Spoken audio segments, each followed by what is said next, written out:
this is Milli Vanilli. Now, if you don't know who Milli Vanilli is, they were this huge group back in the day that got their careers ruined because they got caught lip syncing. Now, I know what you're thinking. Wait, everybody lip syncs. But see, Milli Vanilli didn't only lip sync their vocals. The vocals actually weren't theirs. It's basically if you went to karaoke and started doing this.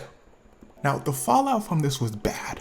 Really bad. Why? Well, because Milli Vanilli had a problem, and their problem was named Frank. See, Frank was this German music producer that produced music. Now, this part's important. A music producer's job is to get everything together to make a song. Most people think it's just someone who makes instrumentals, but it's a lot more than that. Milli Vanilli, their actual names are Fab and Rob, come into Frank's studio one day. Frank go, oh snap, them boys handsome. Fab and Rob go, appreciate you, broski, appreciate you. Hey, we want to sing though.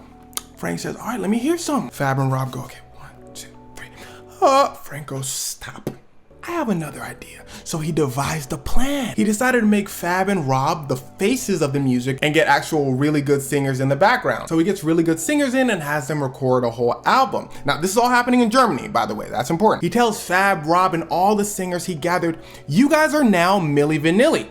Fab and Rob are the face, the rest of you guys are the singers. Listen closely. Fab and Rob say, no, we want to sing. And the background singers had mixed feelings. But none of that mattered because Frank made them sign contracts. And if they look closer in their contracts, they would see Frank has total control. And since he had total control, he had already released a single. And it did well. So on top of telling everyone, you guys are all now Milli Vanilli, he tells them, oh, by the way, here's some money. Everyone goes, well, I do like money. So Frank basically tells them, if you don't want money and success, go tell the truth. Now, remember I told you all this is happening in Germany. So this is like a European album. On the album cover, it says Fab and Rob, the faces of Milli Vanilli. These are the actual singers. Everyone's okay with it. But now it's time for phase 2.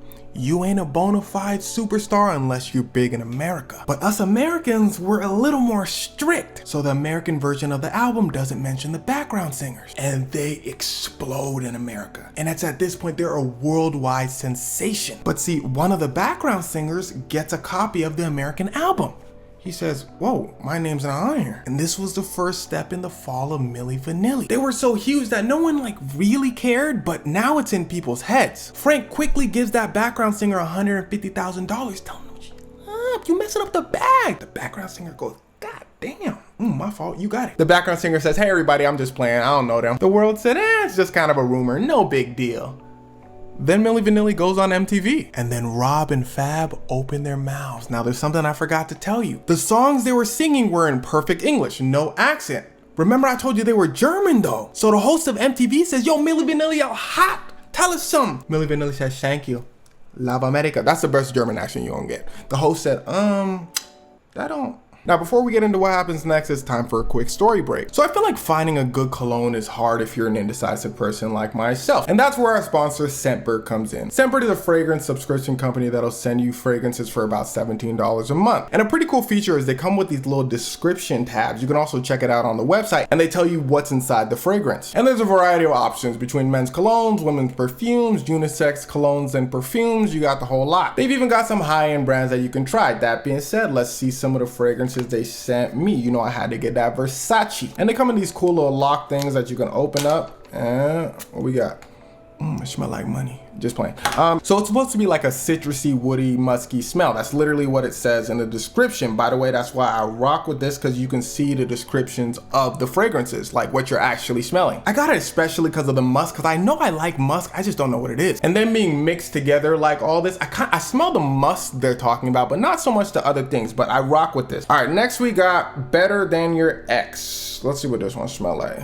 All right, this is like a softer smell, super citrusy. It's like apple, lemon, citrus stuff. And every time I see this, I swear it's wild that fragrances are fragrances, bro. They're just different stuff and they mix them together and you get smells. And lastly, you got Cedrat Boisé is a French word. So it's got spices, it's got leather in there. As you can imagine, it's a super strong smell. And I rock with this one. It's definitely a more unique smell. It's very commanding. But low-key, Better Than Your Ex is my favorite. And again, the descriptions are dope, because I guess I'm more of a citrusy strong, not like only strong. But I guess it depends on the occasion, because that Versace definitely coming out. So you get a 30-day supply of the fragrance you choose. And it's also cool because they're so tiny, you could just throw them into things. So if you're interested in trying out Scentbird, you can use my promo code XEVI or click the link below to get 55% off your first month. Again, the code is XEVI, or you can click this QR code I got up for you right here. Back to our story. They did not sound like their songs, but this still wasn't terrible. it was what happened next that sent them from a downward spiral to a straight up crash. They perform on MTV. They're doing their little lip sync thing, everything going smooth. And then the track stops and it starts repeating the same line over and over again. In Fab and Rob's words, they're like, we didn't know what to do. They weren't just gonna start repeating the same line over and over again like the track. So they ran off stage, and it didn't just repeat like once or twice, it repeated 12 times. The host runs backstage to them and says, get out there. She cusses them out. They ran out there, they performed, and actually nobody was tripping off this either. Now I know I told you this moment is what led to the crash, and that still rings true. You're gonna understand what I mean in a second. So all of this is a bubble waiting to burst. The burst was when Time magazine comes out and says Rob called himself the new Elvis, and that Milli Vanilli thinks they're better than Bob Dylan, Paul McCartney, Mick Jagger, all the male legends. People were pissed, and it's ironic because Elvis stole his music from black people, but that's a story for another day. Now Fab came out and said no, that was never said. Time magazine was basically lying. Fab magazine took them out of context for a headline, but at this point it was too late. And remember that bubble we built with MTV, their German accents, overnight headlines. Milli Vanilli lip singing. They not singing their own song. They were done. So Frank tries to stop the firestorm. He jumps out and says, I dropped Milli Vanilli. It's true, they don't sing their own songs.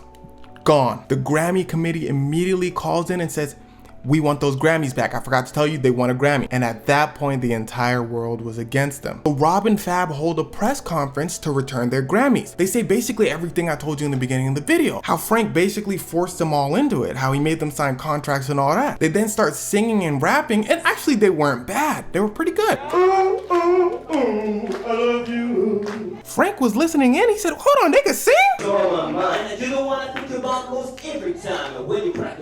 They say, yeah, we be doing our thing. And everyone applauded them because in the words of a reporter, they were in Los Angeles, California.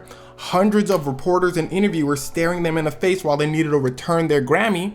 And they started singing. And this made it so they had a chance. They were at rock bottom, but like I always say, if a singer makes good music, all can be forgiven. That's not what I always say, but it sounds good. It's like the Kanye Taylor Swift situation. Everyone hated him. He made a really good album. People were like, Kanye's not that bad. So Frank takes some of their old recordings since their names are still in the spotlight, and he releases it as an album. And they weren't bad at singing, but they weren't as good as the background singers. So people were like, okay, they're not terrible. You get another chance. But it wasn't enough to take them at a bottom. They were superstars. They went to rock bottom. Now they're at bottom. So the ever scheming Frank goes to the background singers and forms a group with them. He calls them the real Milli Vanilli. Now this time they had the voices, but they didn't look like Milli Vanilli, so they do okay as well. Now it's at this point Rob and Fab aren't doing too hot. They were ridiculed by the world. They fell into substance abuse, but they still decided to take one last shot and make another album. Frank hops in and says he wants to be a part of it. The background singers also hop in because they actually felt really bad for Fab and Rob. This was all of them who were a part of this, but Fab and Rob got the blame because they were the faces of Milli Vanilli. Now, while they're making the album, they're also getting sued because they're frauds. Well, I guess no quotes, because technically in America, they are frauds. They tried to defraud Americans technically by not highlighting on the album about the background singers. So they had to refund people who bought the album.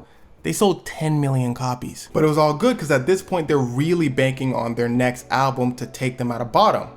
But sadly, Rob passes away, and this was due to substance abuse, and as you can imagine, the spark for the album was lost. After that, Fab started his own solo career, and he actually did pretty well. He DJ'd for Kiss FM, and he was able to go on tour, but sadly, he passed as well due to COVID. And really, it's kind of a sad story because everything was technically perfect. They had the face of the group. They were okay with it. They had the background singers. They were okay with it. They had the producer. He was okay with it. And most of all, they had the audience. And they were all okay with it. Kind of like how everyone knew Jennifer Lopez didn't really sing her own songs. They were okay with it. Britney Spears lip sync all day, every day. They're like, Milli Vanilli, who knows, could have been some of the biggest stars in music. But one magazine article made it all come crumbling down. Well, it is what it is. And thanks again to Scentbird for sponsoring this video.